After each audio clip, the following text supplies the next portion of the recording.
1절에서 7절까지 같이 합독을 하도록 합니다.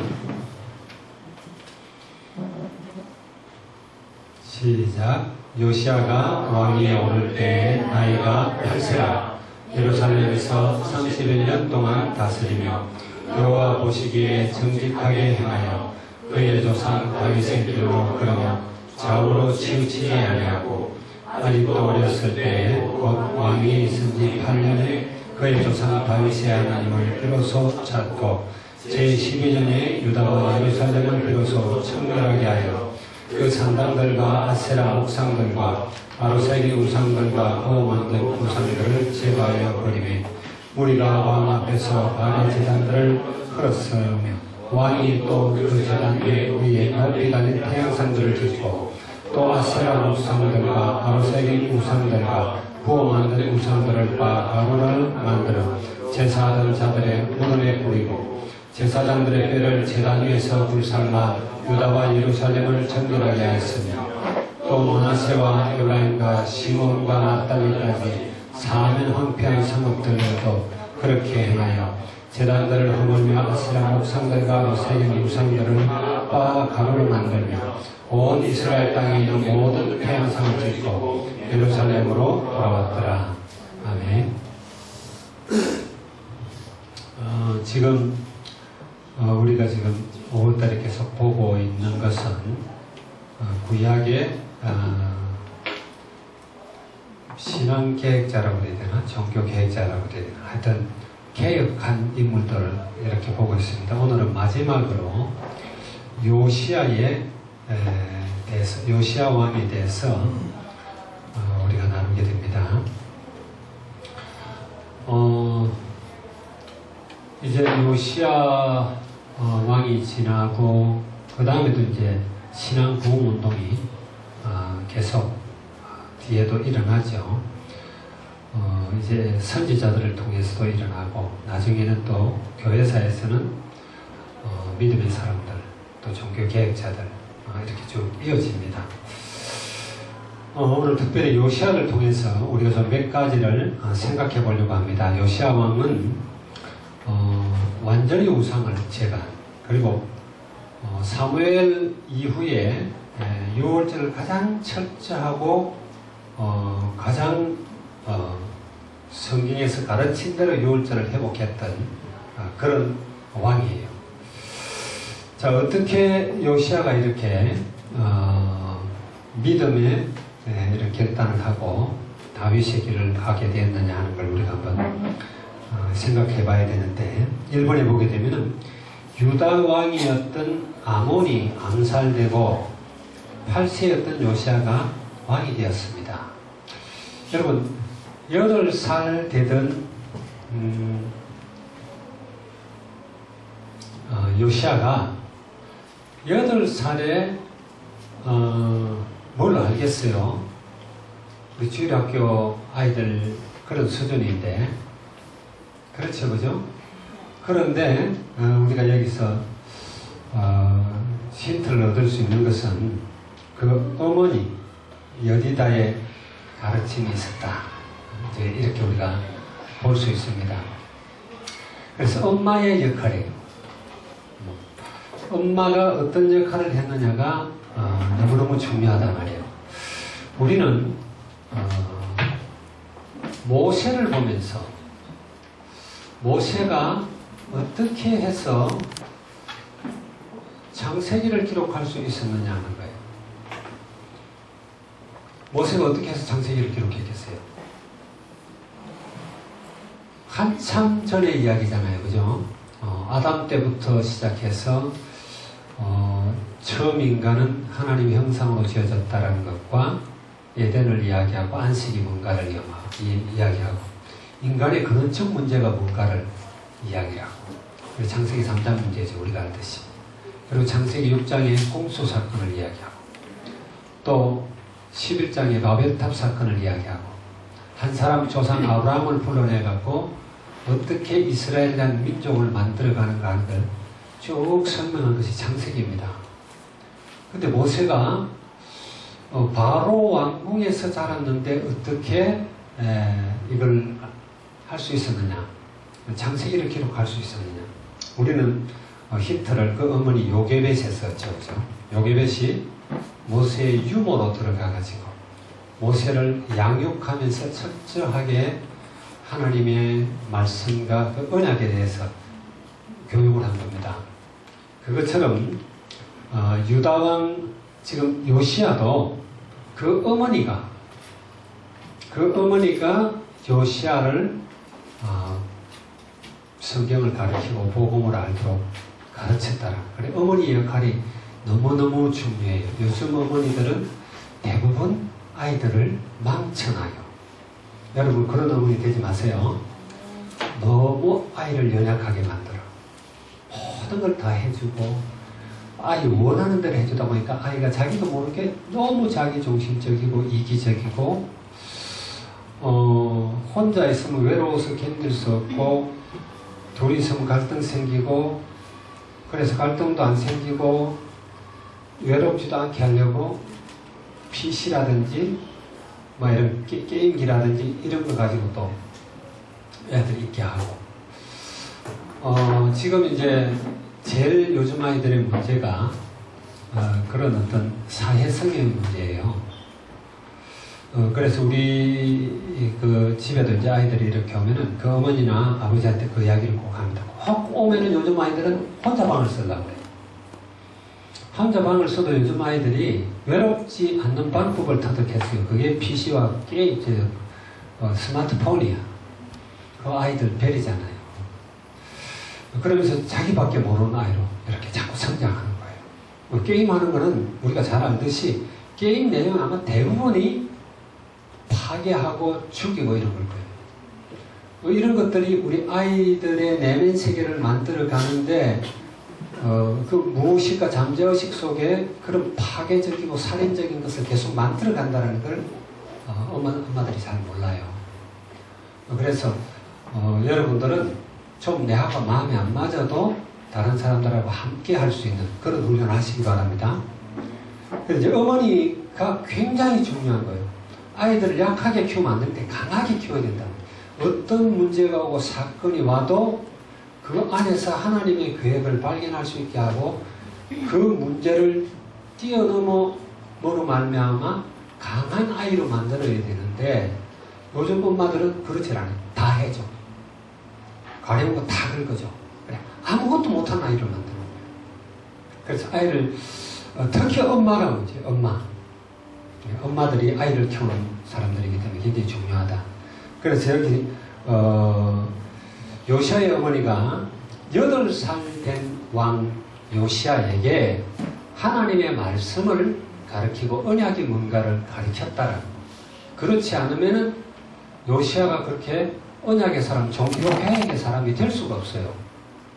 그래가지고 여기 1번에 보니까 뭐라고 그랬어요? 다윗과 같은 길을 걸었습니다. 2절에 그렇게 되어 있죠. 역대하 34장 2절에 여호와 보시기에 정직하게 행하여 그의 조상 다윗의 길을 걸으며. 그래서 구약에는 딱 두 가지 길을 계속 이야기합니다. 하나는 다윗의 길이냐 여로보암의 길이냐. 여러분 세상 사람들이 살아가는 방법, 세상 사람들이 이렇게 살아가면은 그 사람들이 늘 저주와 재앙 가운데 있고 너무 안 됐고 그러냐 하면은 그렇지 않아요. 여러분들 누가 돈이 많습니까? 불신자가 많습니까? 신자가 많습니까? 당연히 불신자가 많아요. 세상의 권력과 세력을 장한 자가 신자가 아니라 불신자가 훨씬 많습니다. 그걸 우리는 추구하는 게 아니에요. 거기에 대해서 막 억울함을 토로하고 하는 그런 시편도 있어요. 여러분 시편 73편을 보게 되면은 그 악인의 형통함에 대해서 막 가슴 아파하고 그래요. 비로소 성소에 들어가서야 그 이유를 발견하게 돼요. 죽을 때도 강하게 죽고 재앙도 없고 너무 편안하고 형통하고. 근데 그게 믿음의 길이냐 아니면은 세상 길이냐 이제 이런 이야기죠. 여로보암의 길 여러분 잘 알죠, 그죠? 여로보암 왕과 아합 왕이 북이스라엘의 대표적인 왕들이고 가장 강대한 왕들이었어요. 지도력도 있고 인격도 뛰어나고, 그런데 그들을 악하다라고 이야기해요. 왜 그러냐면은 하나님을 믿지 않고 우상을 숭배하고 바알과 아세라를 섬기고, 그래서 모든 이스라엘, 북이스라엘 사람들이 다 하나님을 떠나도록 만들어버려요. 그것도 결국 여로보암은 자기 때문에 그래요. 자기 때문에. 여로보암 이스라엘이 두 개로 나눠져가지고 10지파를 끌고 올라갔잖아요. 10지파를 끌고 올라갔음에도 여로보암이 굉장히 불안한 게 뭐냐면은 북이스라엘 10지파들도 마음은 항상 예루살렘 성전으로 와 있는 거예요. 그 성전을 자꾸 사모하고 성전으로 내려가려고 하고 이래 되니까 이 사람 마음에 이러다가 이 북쪽 왕국이 무너지겠구나. 그래서 이 북쪽 왕국을 든든히 세우기 위해서는 예루살렘으로 가는 걸 막아야 된다. 일단 하나님께 예배하는 걸 막아야겠다. 그래가지고 북쪽에다가 단을 2개를 만들어요. 송아지, 금송아지를 만들어. 이게 너희를 인도했던 여호와 하나님이다. 이제 예루살렘 갈 것 없다. 이러면서 하나님을 떠나게 만들어버리는 거예요. 근데 다윗은 그렇지 않죠, 그죠? 다윗도 실수를 많이라기보다 한 번에 큰 실수가 있었죠. 여러분 잘 알죠, 그죠? 그때 어떻게 그냥 자다 일어나가지고 하나님을 잊어버린 것 같아. 자다 일어나. 그래, 지붕을 이렇게 거닐다가 그냥, 육체의 정욕을 따라 해버렸어. 다윗은 좋은 일이 있든 나쁜 일이 있든 여호와 하나님을 부르고 하나님을 찬양하고 그랬던 사람이거든요. 그럼에도 불구하고 다윗은 가장 의로운 왕, 성군이라고 이렇게 부르는 것은 늘 하나님을 바라봤고, 그가 남유다에서뿐만 아니라 그때 역사의 아래 위로 그 주변의 모든 왕국에서 가장 강대한 왕이었어요. 밑에는 아주 유명한 장군들이 그렇게 많이 있었고, 그런데도 불구하고 그는 항상 여호와 하나님이 나의 힘이다. 그가 나의 방패다. 나의 산성이다. 나의 요새다. 나의 피난처다. 늘 하나님을 바라보는 거예요. 그런데 여로보암의 길을 따라가는 사람이 있고 다윗의 길을 따라가는 사람이 있어요. 그런데 요시아는 다윗의 길을 따라갔다. 그 다윗의 길을 따라가게 했던 사람이 어머니다. 어머니다. 꼭 어머니를 이야기하는 건 아닌데, 아빠가 되는 사람들도 자식을 잘 교육을 해야 돼요. 하나님을 알 수 있도록. 하나님 모르면 아무리 형통해도 소용이 없어요. 이건희 회장, 나는 분명히 말하지만 행복하지 않아요. 행복할 수가 없어. 객관적으로 우리가 알 수 있잖아요. 그 제일 사랑하던 셋째 딸이 돈이 그렇게도 많고 주식도 많던 셋째 딸이 자살해버려. 나머지 자식들 다 이혼해버려. 형님들하고 뭐 맨날 싸우고 재판에가 만날 수도 없어. 행복하겠어요? 근데 세상에 재벌 집안들이 다 그렇다라는 거야. 내가 조사해봤다니까 30대 그룹 재벌들 중에 한국에 LG그룹 하나만 형제들 간에서 고소 안 했어. 나머지는 다 고소했어. 그 LG그룹은 행복하냐? 아니요. 지금 회장을 이을 그 아들이 없어가지고, 그죠? 아들 하나 잘 키우겠다고 미국 유학 보냈더니 교통사고로 죽어버렸어. 다 그래요, 다. 여러분 우리가 잘 알아야 됩니다. 그리고 이제 여기 보면은 몇 절입니까? 8년에 왕위에 있은 지 8년에 그럼 16살이에요. 16살 때에서 비로소 믿음을 회복을 했어요. 믿음을 회복하고 그리고 18년이 되고 18년이 돼서 왕위에 있은 지 18년 만에, 그러니까 26살 때죠, 그죠? 그 전에 이제 믿음을 회복하고는 우상이 뭔지를 알았어요. 우리는 우상숭배에 대해서 잘 생각해야 됩니다. 구약은요, 가장 겸비한 게 우상이에요. 뭐 구약 아니라 신약도 다 마찬가지죠. 늘 이야기했지만 모세가 이스라엘 백성들을 이끌고 가나안 땅에 들어가기 전에 가나안 건너쪽에 내가 이번에도 거기 가서 모세가 여기 있어서 저렇게 바뀌었구나. 너보산 꼭대기에 이렇게 가서 다시 두 번째 갔는데 이렇게 또 봤어. 보면서 이스라엘 백성들을 앉혀놔 놓고 저 건너쪽 저 땅에 가거든 딱 두 가지 주의를 줘요. 절대로 그 땅에 있는 신들을 섬기거나 따라가지 마라. 두 번째, 절대로 그 땅에 우상 숭배하는 사람들과 결혼하지 마라. 혼인하지 마라. 왜? 그렇게 되기 때문에. 그렇게 흘러가기 때문에. 그 우상 숭배에 대해서 굉장히 구약 전체가 그걸 이야기한다고 봐도 과언이 아니에요. 그 우상은 원래 없는 거예요, 다. 우상이 뭐가, 우상이라는 존재가 없어요. 원래 없는 거예요. 문제는 우상이 자기입니다, 자기. 자기를 위해서 우상을 깎아 만들고 우상을 새기고. 이사야 44장에 그 잘 나오잖아요. 나무 토막 가지고 이렇게 같은 나무인데 그걸 잘라서 불을 떼고 고기를 굽고 또 한 토막은 잘라서 집을 짓고 또 한 토막은 새겨 갖고 신상을 만들어 놓고 거기 절을 한단 말이에요. 그런데 우상은 없는데 귀신은 있단 말이에요. 악한 영들은 있어. 악한 영들은 항상 인간의 영혼을 사로잡을 수 있는 매개체를 찾습니다. 부적을 붙여놓으면 거기다 믿음을 실으면 그걸 통해 역사해요. 부처를 만들면 그거 아무것도 아니에요. 돌로 만들든 나무로 만들든 다 똑같아. 재질도 똑같고. 근데 거기다가 인간이 절하고 그걸 섬기니까 그걸 매개로 해서 인간이 영혼을 사로잡는 거예요.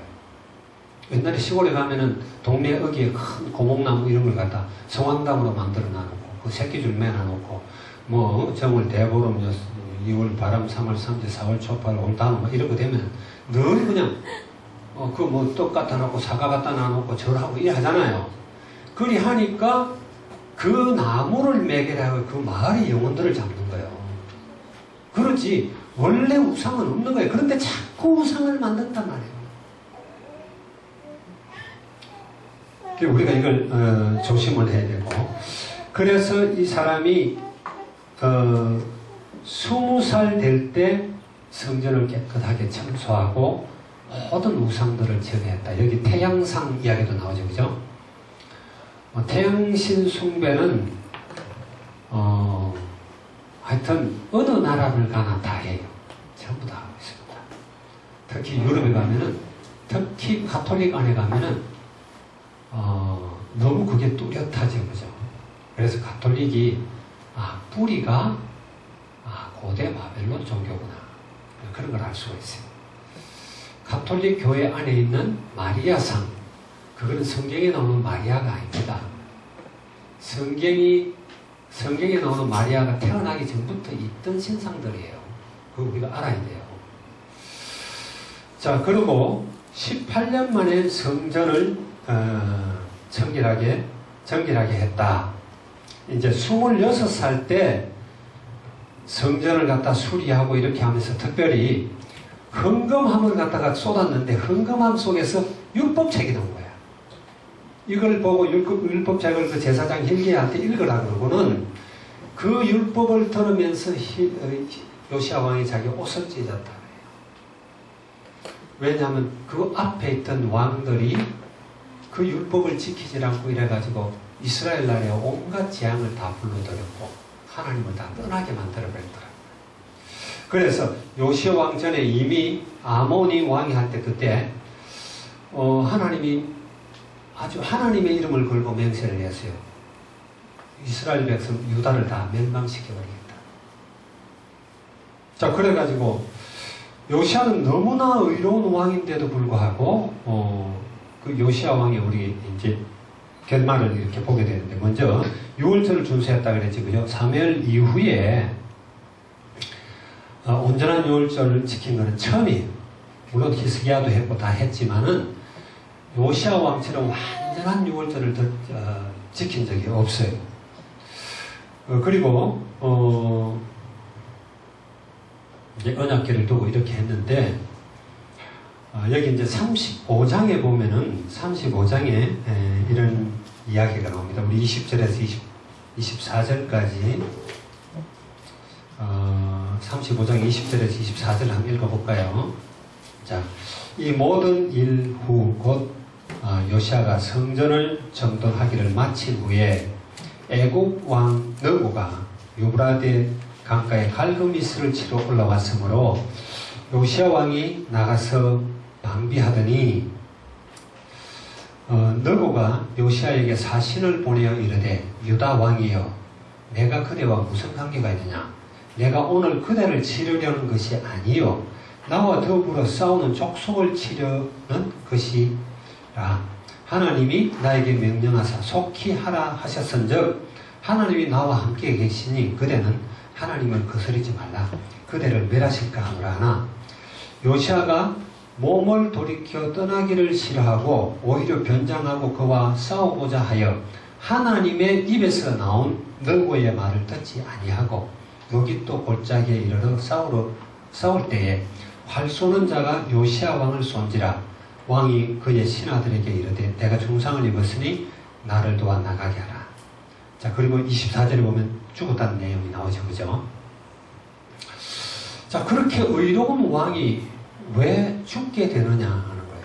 하나님이 그렇게 칭찬하고 기뻐하고 했던 이런 왕인데 여러분들이 이제 이런 것도 잘 생각해야 돼요. 요시아가 하나님을 굉장히 섬기는 왕인데 다윗이 실수했던 것처럼 요시아 왕이 늘 하나님께 묻고 하나님의 영광을 드러내고 하나님의 이름을 높이는 그걸 이때 깜빡한 거예요. 말하자면은 자기 생각, 자기 오기, 자기 뜻대로 한 거예요. 여기서. 지금 여기 갈그미스 전투는요, 굉장히 유명한 전투입니다. 여러분들이 그냥 기억해놔요. 여러분 악티움 전투라고 들어봤어요? 악티움 전투라고 하면 이제 세상에서도 많이 알려지고 이야기 많이 하는 그런 전투예요. 그 지중해에서 일어났던 옥타비아누스하고 폼페이우스하고 뭐 이렇게 안토니우스하고 전쟁하면서 클레오파트라가 끼어들고 그런 거 여러분 영화 본 적 있어요? 그게 어떤 로마 제국의 향방을 좌우했던 그래서 로마 제국의 첫 번째 황제가 황제 칭호를 받았던 사람이 옥타비아누스입니다. 성경에서는 아우구스투스라고 그러죠. 그죠? 아우구사도라고 그래요. 줄리어스 이저의 양자인데 이 싸움이 이제 악티움 전투라면은 이 갈그미스 전투라는 전투가 있어요. 이 갈그미스 전투는 당시만 해도 세계를 제패했던 그런 제국들이 이제 밑에는 애굽이 있고요. 에집트죠. 에집트 제국이 있고 그 다음에 아수르가 있습니다. 아수르 제국이 있고요. 이제 아수르가 망하면서 바벨론 제국이 일어나고 바벨론 제국을 멸망시키면서 페르시아가 일어나고 페르시아가 망하면서가 아니라 헬라가 페르시아를 망하면서 헬라 제국이 일어나는 거죠. 그리고 그 헬라 제국이 결국 망하면서 로마 제국이 일어납니다. 그런데 이제 아수르가 완전히 망하게 되고 애굽이 힘이 아주 에집트가 약해져 버리는 그런 결정적 전투가 갈그미스 전투라고 하는 거예요.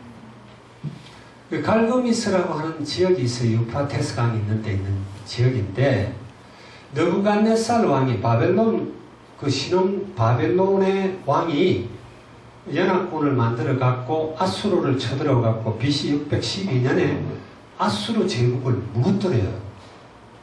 무너뜨리는데 그 아수르 제국의 그런 찬란했던 문화들이 그때 이제 문을 닫게 되죠. 여러분 이제 시간이 여러분께 기회가 주어지면 그쪽으로 한번 가보는 것도 좋아요. 그 아수르의 그 문화들 대단합니다. 그 BC 한 8세기경에 있었던 그러니까 지금부터 한 2800, 700년, 800년 그때 도서관에 그때도 도서관이 있어요. 토판으로 만든 도서관. 책이 26,000권이나 돼요. 그런 것들이 막 나오고 정말 로마에 가보면은 여러분들이 깜짝 놀라는 게 한국에 뭐 석굴암이니 첨성대니 그런 거는 유물도 안 들어가요. 그런 거는 그러면 있어도 발굴도 안 해. 그냥 묻어버려. 로마 땅은 뒤지기만 하면 막 문화들이 나오기 때문에 너무 어마어마한 것들이 나오기 때문에 그걸 관리하기 너무 힘들어갖고 일부러 묻어놓고 안 파요. 파면은 유지하는데 돈이 너무 많이 들어가. 그리고 그런 데서 나온 거 보면은 어마어마한 거예요. 그리고 그때 이제 우리 저희도 건축학과 나오고 건축하는 사람들 많이 있는데 정말 그 헬라 시대 때는 이때 또 세워졌던 그런 건축물들 가보면 굉장합니다. 얼마나 그렇게 과학적으로 했는데 지금 현대 공법으로도 그런 내진 설계 같은 걸 그렇게 많이 못한대요. 터키에 가면은 이스탄불에 가면은 소피아 성당이 있어요. 그게 BC 6세기에 지어진 거예요. 어마어마하게 큽니다. 도움이 어마어마하게 큰데 기둥이 없어. 근데 거기 지진이 어마어마하게 많이 일어나는데 안 무너져요. 도대체 어떻게 지었느냐, 이거 다 불가사의라 그러죠, 그죠? 불가사의들이 많아요. 무슨 이야기 하다 이제, 요시야 왕 갈그미스 전투.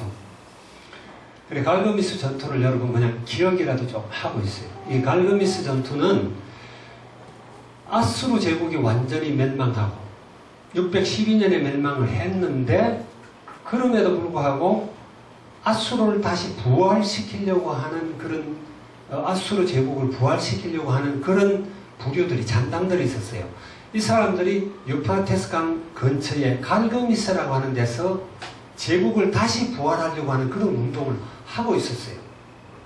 자, 근데 그게 일어났을 때 서로 다 골치가 아픈 거라. 이제 에집트에서는 바로너고, 그때 이제 왕 이름이 바로너고예요. 바로너고가 생각하기를 그 갈그미스를 자기들이 먼저 장악을 해야 바벨론 제국을 제압할 수가 있는 거예요. 느부갓네살 왕을 제압할 수가 있는 거예요. 그래서 갈그미스로 이렇게 진격을 하고, 또 바벨론 입장에서는 바벨론에서 그 갈그미스를 먼저 장악을 해야 에집트를 갖다 누를 수가 있어요. 그래가지고 이제 그 바로너고가 갈그미스를 치러 올라옵니다. 그런데 여러분 잘 알게요. 성경에 몇 군데 그런 데가 나오죠. 전쟁은 하나님께 속했다. 그러죠. 하나님은 제국을 일으키기도 하고 무너뜨리기도 해요. 언제나 복음을 전하기 위해서요. 선교하기 위해서. 복음 가진 유대인들이, 이스라엘들이 복음을 그런 강국에 전하지 않을 때는 이스라엘이 포로가 되게 하든 멸망케 하든 가서 그 나라에서 복음을 전하게 하는 거예요. 그러니까 하나님이 유다 백성들이, 유다 왕도 그렇고 유다 백성들이 자꾸 하나님을 떠나고 우상숭배하니까 멸망시키기로 작정을 했어요. 작정을 했는데 요시야 왕이 너무 복음을 회복하고 또 회개하고 돌아오고 하니까 하나님이 요시야 왕을 축복하되 한 가지 언약을 합니다. 그게 이제 역대하 34장 28절에 보면 이런 말이 나와요. 그러므로 내가 네게 너희의 조상들에게 돌아가서 평안히 묘실로 들어가게 하려니 내가 이곳과 그 주민들에게 내리는 모든 재앙을 내가 눈으로 보지 못하리라 하셨느니라. 말하자면 요시야 왕을 축복하되 당장 유대 땅에 저주와 재앙을 내리려고 하는데, 그러나 요시야 왕의 그런 어려운 행위 때문에 너는 그런 재앙을 보지는 못할 것이다. 하나님이 다윗을 위하여 솔로몬 때에는 멸망시키지 않았다는 걸 여러분 알죠? 그죠? 아브라함을 생각하사 롯을 구하는 것도 여러분 알 겁니다.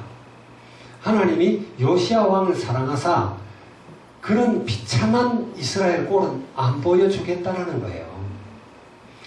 그런데 하나님의 계획은 이스라엘을 무너뜨리고 또 이스라엘이 바벨론 포로가 돼서 바벨론의 복음을 전하는 겁니다. 그런데 이 바로너고가 지금 갈그미스를 치러 올라오는데, 유대에 가면은요, 이스라엘 평지라는 데 가면은 뭐가 있냐면 머깃도라는 데가 있어요. 머깃도. 굉장히 그 지형적으로 중요한 지역이에요. 그걸 이제 요한계시록에는 아마겟돈이라고 해요. 아마겟돈. 거기가 이제 아수르로 하여튼 저 유럽으로나 중동으로나 어디로 또 하여튼 그 에집트로는 연결하는 큰 대로가 있는데요. 모든 그 에집트에 있는 사람들이 바벨론 쪽으로 올라갈래도 머깃돌을 통과해야 되고 다 머깃돌을 통과해야 돼요. 그러니까 지금 가면 그 머깃돌을 그 유적으로 만들어 놓고 이제 사람들이 가서 관광을 하도록 만들어 놨어요. 근데 그 머깃돌에 나가가지고 바로 너구를 가로막은 거예요. 못 올라가게 하는. 이제 요시야 왕이 그것을 가로막는 것이 재앙을 끌어들이지 않는 거라고 생각한 거예요. 근데 거기에서 바로 너구가 이야기하죠. 하나님이 나를 보내서 하는 건데 네가 왜 간섭하느냐. 나하고 싸우기 싫으니까 가라. 근데 굳이 자꾸 싸우려고 그러는 거예요. 그러다 죽은 거예요. 요시야 왕이. 요시야 왕이 죽은 것은 하나님이 약속한 그 약속을 이루기 위함이기도 하고 또 요시야가 하나님의 음성을 듣지 않고 자기 고집을 자꾸 부린 거예요. 우리가 하나님의 자녀들은요 자꾸 하나님의 음성을 들으려고 해야 돼요. 아멘? 하나님의 음성을 여러분 자꾸 들으려고 애써야 됩니다. 하나님의 음성을 듣고 그 안에 거하면은 우리에게 문제가 안 온다가 아닌 문제가 와도 괜찮아요. 복음 감지하는 모든 문제가 하나님의 계획입니다. 그 안에 하나님의 놀라운 그게 숨어 있는 거예요. 우리가 잘 알잖아요. 요셉이 8년 내려왔어. 보디발의 노예가 됐어. 저주라고 보이죠. 저주가 아니죠. 하나님의 계획이에요. 하나님의 뜻을 이루는 거예요.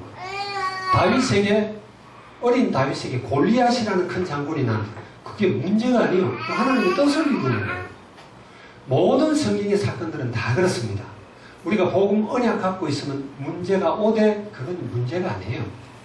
근데 하나님 음성을 듣지 않고 내 고집대로 하다 보면은 그거와 상관없이 자꾸 내가 무너지는 거죠. 요시야 왕이 바로 그렇게 무너진 겁니다. 그래서 하나님은 요시야 왕의 아들이 아하시아라는 사람인데 잡혀서 바로 너고에게 이제 포로가 돼가지고 애굽으로 내려갑니다. 애굽에서 이제 갇혀 있다가 거기서 죽게 되죠. 그래 그 형제 맨 또 요시야 왕의 아들입니다. 요야김이라고 하는 사람. 그 요야김이라고 하는 왕. 그 왕은 느부갓네살이 와가지고 포로로 해가지고 잡아가지고 그때 1차 포로로 잡혀갔는데 그때까지 따라간 사람이 다니엘과 사드락 메삭 아벳느고예요. 그러니까 그때가 BC 605년이에요. 하나님은 그래서 하나님이 약속하신 언약하신 대로 유다를 무너뜨리고 그리고 언약 가진 그런 사람들을 바벨론으로 보내가지고 바벨론에서 복음을 듣게 만듭니다. 아멘? 그러니까 하나님은 계획한 걸 다 이루어요. 이루되 이제 그런 참담한 꼴을 안 보게 하는 거예요. 참담한 꼴을 요시야에게는 하나님 축복하셨어. 그래 오늘 뭐 요시야는 의로운 왕으로 종교개혁을 한 왕으로 이렇게 성경에서 이야기하는데 이제 여기 나온 내용 외에 우리가 요시야를 통해서 배워야 할 것 지금 몇 가지 이야기했죠. 그죠? 하나는 어머니 역할이 중요하다. 요시야가 요시야 될 수 있었던 것은 어머니가 그렇게 복음으로 양육했고 교육했기 때문에 8살 된 아들이 뭘 알겠어요. 그래서 믿음을 회복하게 되었고 그는 여로보암의 길이 아닌 다윗의 길을 걸어갔다. 지금도 교회 안에서도요 다윗의 길을 가지 않고 여로보암의 길을 걸어가는 사람들이 참 많습니다. 이제 우리가 보통 이야기할 때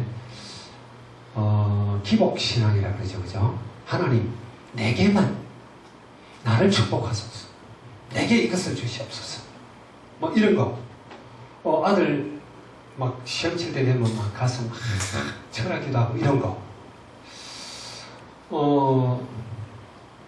이런 것들은 그 우상 숭배하는 거랑 똑같아요. 그래서 이제 그 어떤 목사님이 조사를 했어요. 조사를 했는데 절에 가가지고 스님한테 양해를 구하고, 절에 가면 이제 그걸 뭐라 그러나, 돈 이렇게 넣는 거 뭐라 그러죠? 하여튼 그걸 하면서 보통 기도 제목 같은 거 써서 내고 하거든요. 그걸 좀 볼 수 있겠느냐 이래가지고 본 거예요. 그래 기도 제목을 쭉 뽑아봤어. 도대체 뭘 사람들이 기도하는가. 두 번째는 무당들을 찾아가가지고 무당들에게 찾아와서 요구하는 기도가 뭔가, 그걸 또 한번 쭉 이렇게 나열했어요. 그 다음에 교회에서 장로님들, 권사님들 오랫동안 신앙생활을 한 분들의 기도 제목들을 쭉 뽑아봤어요. 놀랍게도 내용이 똑같아요. 하나님, 우리 아들 성공하고 좋은 대학 가고 좋은 직장 잡게 해주시옵소서. 또 우리 남편 사업 잘 되고 또 성진하고 이렇게 해달라는 거. 만사형통케 해달라는 거. 똑같아. 내용이 똑같아. 이름이 다른 거. 예수 이름으로 기도하는 거하고 그것만 달라요. 우리는 잘 알아야 됩니다. 오늘도 이야기했지만 여러분을 통해서 자꾸 하나님의 영광을 구하고 그리스도의 이름을 드러내려고 하세요. 그러지 않으면 자꾸 자기 지향적으로, 자기 중심적으로 그렇게 나아가요. 그러면은 똑같은 거예요.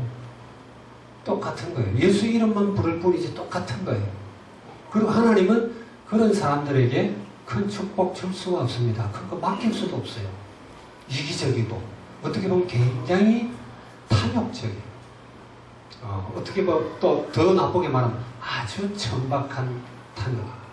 내맘, 나를, 내가 어떻게 되게. 하나님의 관심은 그게 아니죠, 그죠?